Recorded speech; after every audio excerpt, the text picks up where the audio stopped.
자, 볼게요. 1번은 그 연구할 때 표본 뽑는 거에 대한 얘기를 하는 거죠. 그래서 무작위로 표본 추출한다라는 게 뭘 의미하는지, 그 다음에 어떤 문제점이 있을 수 있는지를 설명하는 글이고요. 랜덤 샘플링이라는 거, 무작위 표본 추출을 얘기하는 거죠. 자, 무작위로 표본 추출하는 것은 의미하지 않아요. 단순하게 사람들을 선택하는 걸 의미하지 않는데요. 어떤 사람들? 그 연구에 참여할 사람들이요. 근데 어떻게 선택한대? haphazardly 밑에 나와 있죠. 되는 대로 선택하는 걸 의미하는 게 아니고요. There's a difference, 차이가 있어요. 근데 뭐랑 뭐 사이에? 랜덤이라는 의미. 우리가 일상생활에서 사용하는 랜덤의 의미와 그것의 의미가 통계학과 연구 방법에서 사용되는 그 의미 사이에는 차이가 있어요. 라고 얘기하는 거야.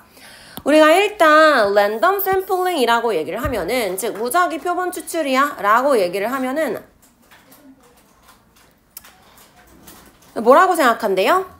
사람들을 무작위로 그냥 되는 대로 막 뽑아내는 걸 얘기를 하는구나 라고 생각한대.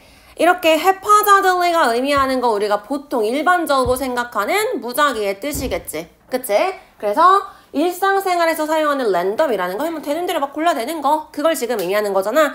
우리가 그렇게 생각할 수 있는데 사실 연구에서 그 다음에 통계학에서 사용하는 그 무작위 표본, 무작위라는 말은 약간 좀 다른 의미를 가지고 있어 라고 얘기를 하는 거죠. 자, 그래서 이 글에서 설명을 할 거는 당연히 통계나 연구 방법에서의 랜덤이라는 의미에 대한 얘기를 할 거고요. 자, 그럼 어떤 의미를 가지고 있는지 설명을 해줘야겠죠. 랜덤 샘플이라는 것은요, 표본이거든. 근데 어떤 표본이요? 인구의 모든 구성원이 동등하게 가능한 기회를 갖게 되는 거야. 뭐 할 기회? 그 연구를 위해서 선택될 기회를 갖게 된다라는 거고요. 근데 그것은 지금 들리는 것만큼 쉬운 건 아니에요. 라고 얘기해서 1번 문장에서는 뭐에 대한 얘기하고 있는 거야? 연구에서 랜덤이라고 하면은 뭘 의미하냐면 이거예요 란 얘기를 지금 하고 있는 거죠. 우리가 연구에서 무작위 표본이야? 라고 얘기를 한다면 그럼 어떤 표본을 얘기하는 거야? 어떤 사람들도요 공평하게 선택될 기회를 갖는다는 거야. 모두가 선택될 기회를 갖는다는 거야 라는 걸 지금 의미를 하고 있다라는 거죠. 근데 그게 지금 우리가 듣고 있는 것만큼 그렇게 쉬운 방법은 아니에요 라고 얘기를 했고요. 일단 지금 읽은 이 문장이 이 글의 주제문이에요. 자, 그럼 당연히 뒤에는 어떤 얘기 해줘야 될 것 같아? 왜 쉽지 않은지, 왜 어려운지에 대한 얘기를 해줘야겠죠. 대부분의 샘플링 메소드, 대부분의 표본 추출 방법은요 무의식적으로 선호해요. 몇몇 사람들을 선호하고요. and not others, 다른 사람들은 선호하지 않아요 라고 얘기를 했어요. 자, 2번 잘 연결되고 있죠? 왜? 지금 왜 쉽지 않은지, 어떤 문제점이 있는지를 우리한테 설명을 해줬잖아. 어떤 문제점이래? 특정한 사람들을 무의식적으로 선호하는 경향이 있어. 그럼 누군가를 선호하고 누군가를 선호하지 않는다는 건 다시 말해서 모두가 동등하게 기회를 갖는다는 게 아니라는 거겠죠. 그렇기 때문에 지금 2번 문장은 1번 문장에 대한 설명이다, 부연 설명이다 이렇게 보시면 되겠죠. 자, 그러면은 그 다음 문장에서는 어떤 얘기를 해줄 거냐? 누군가를 편애하고 누군가를 편애하지 않는다는 게 뭘 의미하는지 조금 더 구체적으로 설명을 해줄 거예요. 그래서 이름을 선택할 거야. 랜덤으로요. 어디에서? 전화번호 그 안내 책자에서 우리가 랜덤으로 이름을 선택할 거예요. 구체적으로 전화번호부가 이름이 어쩌고 저쩌고 라고 나왔으니까 이 부분 2번 문장에 대한 예 들어주는 부분이겠죠.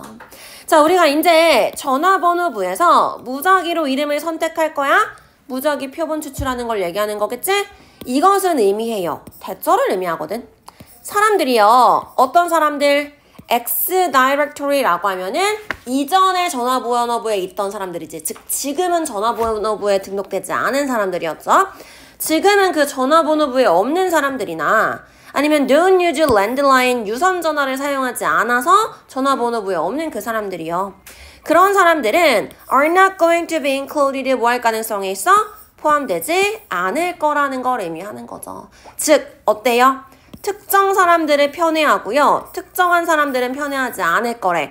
지금 이런 경우에는 전화번호부에 있는 사람들만 선택이 되는 거고 전화번호부에 없는 사람들은 포함이 되지 않을 가능성이 있는 거지.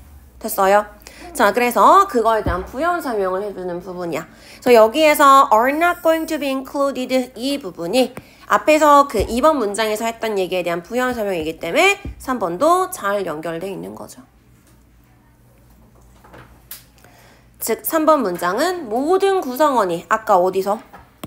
모든 구성원이 동등하게 선택될 거야 라고 얘기했던 이거에 대한 반박이지. 그렇지 않아요.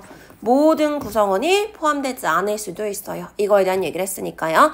4번이 연결되지 않는 문장이었죠. 유선전화가 어쩌고 저쩌고 지금 우리 유선전화에 대한 얘기를 하는 글이 아니었어. 그치? 무작위 샘플 추출하는 거에 대한 얘기를 하는 거였기 때문에 4번은 지금 연결되지 않는 거였고요. 이거에 대한 부연 설명 5번 문장에서 해줄 거예요.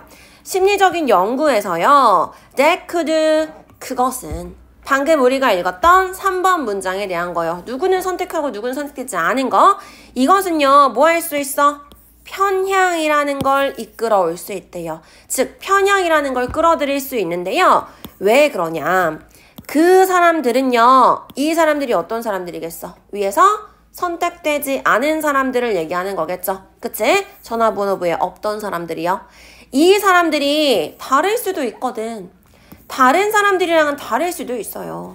어떤 중요한 방식으로요. 예를 들어서 그 사람들 뭐일 수 있어? 더 젊은 사람들일 수 있고요.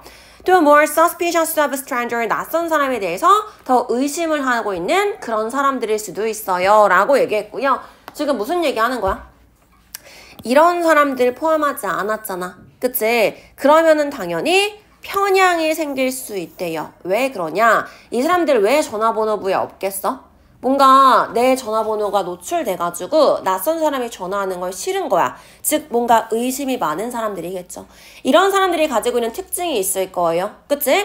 또 유선전화 요즘에 우리도 잘 안 쓰잖아. 유선전화집에는 할머니 할아버지 집 가면 있지만 요즘 우리 집에는 그 유선전화 잘 없지. 즉 그 유선전화가 없다라는 거는 젊은 사람들일 수 있는데요. 이 사람들이 선택되지 않았다는 거는 젊은 사람들의 의견이 반영되지 않을 수 있다는 거죠. 즉 특정한 관점을 가지고 있는 이러한 사람들의 의견이 포함되지 않을 수 있기 때문에 당연히 그 표본을 바탕으로 한 실험 결과는 편견이 있을 수 있는 거죠. 한쪽에 치우쳐져 있을 수 있는 거야. 어떠한 특정 부류를 배제시켰기 때문에.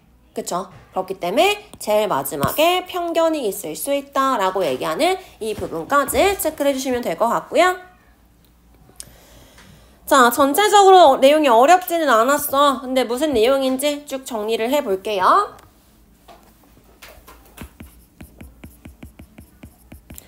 일단은 무작위로 표본을 추출하는 거, 이게 핵심 키워드였죠. 자, 우리가 연구에서 랜덤 샘플이라고 얘기하는 거, 이게 뭘 의미하냐? 모집단에 있는요. 대상이 되는 그 모집단에 모든 구성원이 동등하게 선택될 가능성이 있다라는 걸 의미를 하는 거예요. 한쪽에 치우치지 않고 막 무작위로 뽑다 보면은 여러 부류의 사람들이, 즉 모든 구성원들이 포함될 수 있겠지. 이렇게. 자, 그런데 우리가 지금 기대하고 생각하고 있는 것만큼 그렇게 쉽지 않아요. 왜 그러냐? 무의식적으로 특정한 부류에 대한 편애가 발생할 수 있다라고 얘기를 했죠. 이거에 대한 예시로 어떤 식으로 발생할 수 있냐면 이라고 해서 전화번호 책자에서 표본을 선택하는 경우에 대한 얘기였어요. 자, 전화번호부에서 선택을 한다라는 건 그 전화번호부에 있지 않은 사람들은 선택되지 않는다는 얘기요. 다시 얘기해서 모든 구성원이 포함되지는 않는다는 얘기고요. 이렇게 특정 관점을 가지고 있는 사람들이 배제되는 경우에는 당연히 그 결과에 편향이 발생할 수 있겠죠.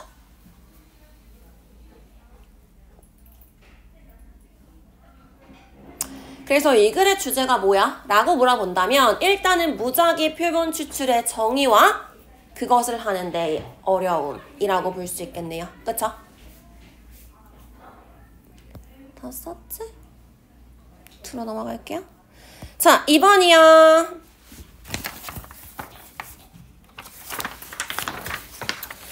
2번으로 가시면요. 뭐 더 간단해요. 내용도 짧고요. 자, spatial position, 공간적인 위치는요. 나타낼 수 있다. 사회적인 지위를 나타낼 수 있대요. 두 가지 핵심 키워드 체크하셔야겠죠. 공간이 사회적인 지위를 알려줄 수 있어. 이 얘기를 지금 했어요. 자, 그럼 당연히 뒤에서 어떤 얘기 해줘야 돼? 어떻게 공간의 사회적인 지위를 나타내는지에 대한 부연 설명이 들어가야겠죠. 자, 역사적으로 분석을 했어요. 수백 점의 그림을 분석을 했더니 우리한테 보여주더라. 자, 뭘 보여주냐? 두 사람이 똑같은 그림에서 나타났을 때요. 좀 더 지배적이고 권력이 있는 사람은요. 보통 향하고 있어요. 오른쪽으로 향하고 있어요. 라 그랬죠. 지금 우리가 체크했던 분홍색 개념과 파란색 개념이 두 번째 문장에 다 들어가 있었어. 어디? 분홍색 개념, spatial position, 공간적인 위치에 대한 얘기 어디 있어요? 아이고. 오른쪽을 향하고 있어. 공간에 대한 얘기죠. 자, 오른쪽에 있어요. 근데 오른쪽에 있는 사람이 어떤 사람이래요? 사회적인 신분 어디예요? dominant, 더 지배적이고요. 더 powerful, 힘이 있는 사람이에요. 그래서 이 사람이 오른쪽에 위치되어 있다라는 거는 우리한테 보여주는 거지. 이 사람이 더 지배적인 사람이야. 이 사람이 더 강력한 사람이야. 라고 우리한테 지금 사회적인 지위를 알려주고 있는 거예요. 그래서 첫 번째 문장은 두 번째 문장에 대한 부연 설명이었고요. 이게 실제로 어떻게 적용되는지 이번 문장에서 바로 얘 들어줄 거예요.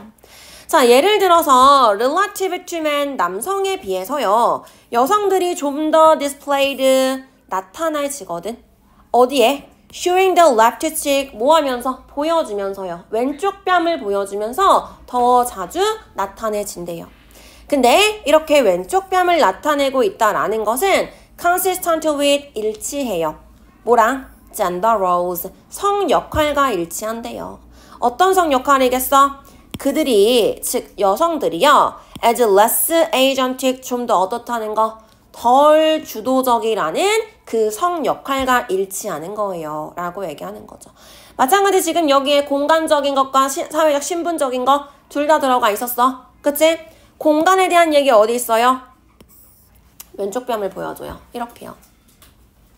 아까 뭐라 그랬어? 오른쪽에 있으면 좀 더 강력한 사람이라며. 파워가 있는 사람이라며. 그렇기 때문에 남자와 여자가 있을 때는 여자가 왼쪽 뺨을 보여주면서 즉 왼쪽에 서 있는 경우가 많대요.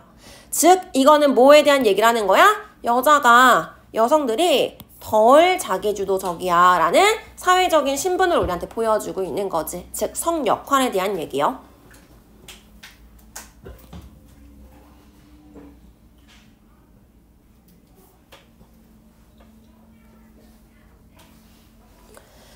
자, 우리는 지금 공간의 위치와 사회적인 신분에 대한 얘기하는 건데요. 3번 안 읽을 거야. 3번 읽어봤으면 알겠지만 예술이 어쩌고 저쩌고 페인팅이 어쩌고 저쩌고 예술에 관한 얘기를 하는 글이야. 거기에서의 패턴 이런 거에 대한 얘기였지. 그렇기 때문에 전혀 관련이 없는 거였어요.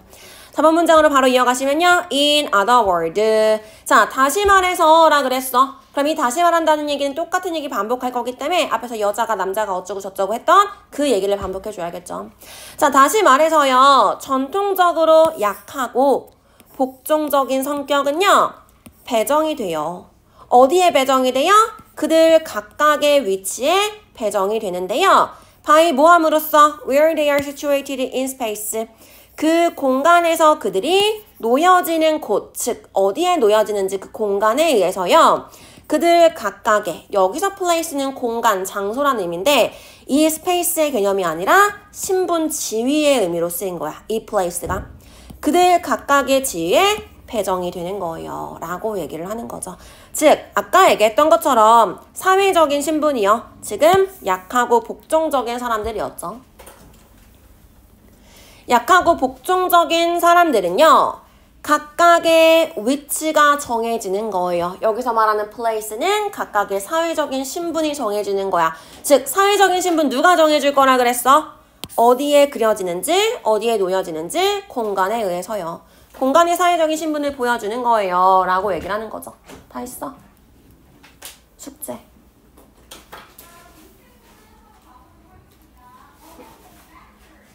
펴.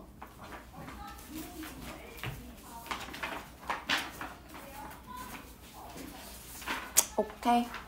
가져가시고 숙제 잘해봐. 자, 그래서 from 15th century to 20th century 그러나 라고 나왔으니까 이제 반대된 얘기 할 거야. 근데 늘 얘기하지만 맨 마지막에 그러나로 역접하는 부분은 그렇게 중요한 포인트가 아니라 그랬어. 이 문장에서 주제문을 찾으세요 라고 했을 때 방금 읽은 이 5번 문장에 대한 얘기를 주제문이라고 얘기하면 절대 안 되겠지. 일단 먼저 읽어볼게요. 자, 근데 15세기부터 20세기까지요. 이러한 성편견은요. 그림 속에 나오는 성편견이요. 즉 여자가 왼쪽, 남자가 오른쪽 이런 식으로 이러한 편견은요. 덜 두드러지게 되었어요. 그러므로 패럴링 유사하게 된 거지. 점점 뭐랑 같아졌어요? 현대적인 관점이요. 사회에서 여성의 역할에 대한 현대적인 관점과 점점 비슷해지게 됐어요. 라고 얘기한 거고요. 너네한테 그러면 이 글의 주제가 뭐야? 라고 했을 때 여성이 이제 신분이 상승됐어요. 절대 아니겠지. 여전히 이 글의 주제는 뭐예요? 공간이 사회적인 지위를 보여준다가 이 글의 주제문인 거야. 물론 중간 부분에 however이 있으면서 이거에 대한 얘기로 갔으면은 이 부분이 주제문이었을 거야. 근데 제일 마지막에 나오는 건 핵심적인 역접되는 부분이 아니기 때문에 신경 쓰지 않으셔도 되는 거예요. 알겠죠? 자, 그래서 얘는 이렇게 보시면 되겠고요. 내용 간단하게 정리하면요.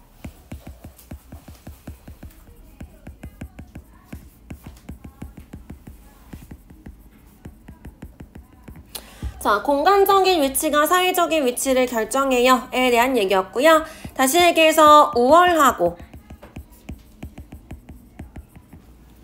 권력이 있는 사람이 오른쪽에 위치한다 라고 얘기했죠.